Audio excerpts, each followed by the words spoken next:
All kids like books. This story is called Dragons, Dragons, and More Dragons. One afternoon, on the moors near the castle, the wizard Kapow was walking with his apprentice. They were talking of spells and did not notice what was around them until they both tripped over an enormous rock. Wait, that's not a rock, but the world's largest egg!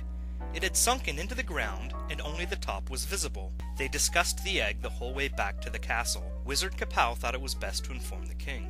King Nana heard of this wonderful discovery. He wanted to share it with all of his royal subjects. He would have the greatest feast ever! King Nana ordered the royal army to go out and bring the egg back. He ordered his royal kitchen to prepare for the feast. They had 3 days before the greatest feast ever was going to start. The army worked for the rest of the day and all through the next. They tried to pull it out with ropes and horses. They tried to roll it out by pushing it. And they even tried to dig it out. But in all that time, the egg did not move at all, not even an inch.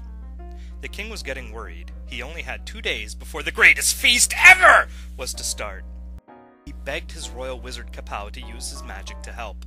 I can cast a spell to raise the egg out of the hole, but your army will have to push it to get it to the kitchen. King Nana was very happy.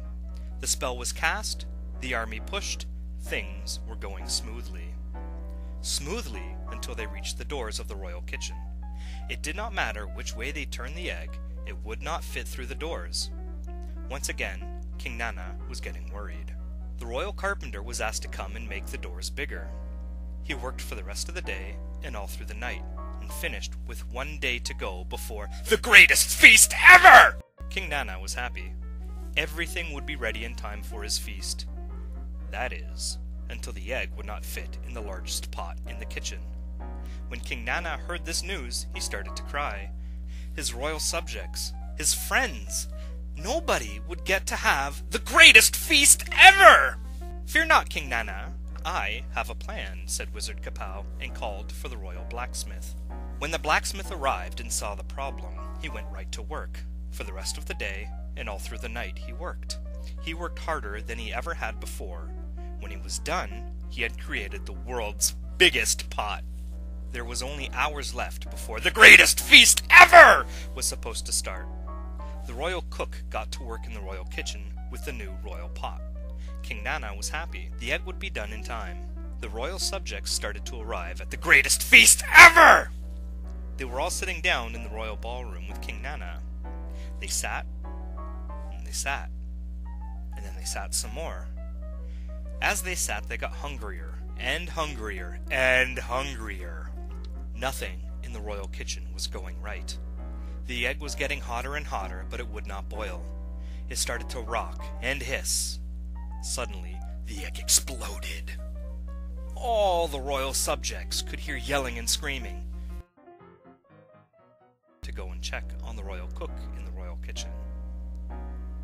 The kitchen doors burst open, and the royal cook came running out. He opened his mouth to speak, but no words would come out. Behind him was absolute chaos. Nothing in the kitchen could be seen. Then it started, table by table. Ooh, ouch! Ah, it's hot! It seemed everybody was getting hurt by something that could not be seen. King Nana looked on the floor. Then he called the captain of his royal army over and ordered him to dispatch the army with 1,000,000 brooms. The brooms were needed to sweep up and get rid of hundreds and hundreds and hundreds of tiny, little, fire-breathing dragons! King Nana was so upset and embarrassed. His face was bright red as he apologized and asked all of his royal subjects and friends to leave. When the royal ballroom was tidied up and the royal kitchen was cleaned and everyone had gone home for the night, King Nana went to his royal bedchambers to crawl into his royal bed to have some happy royal dreams. He wiggled into his pajamas and crawled into bed. Ah! Whoa! Ouch! King Nana threw off his royal blankets. There, at the foot of his bed, was one tiny, little, fire-breathing dragon! It seemed the army had missed one. The end.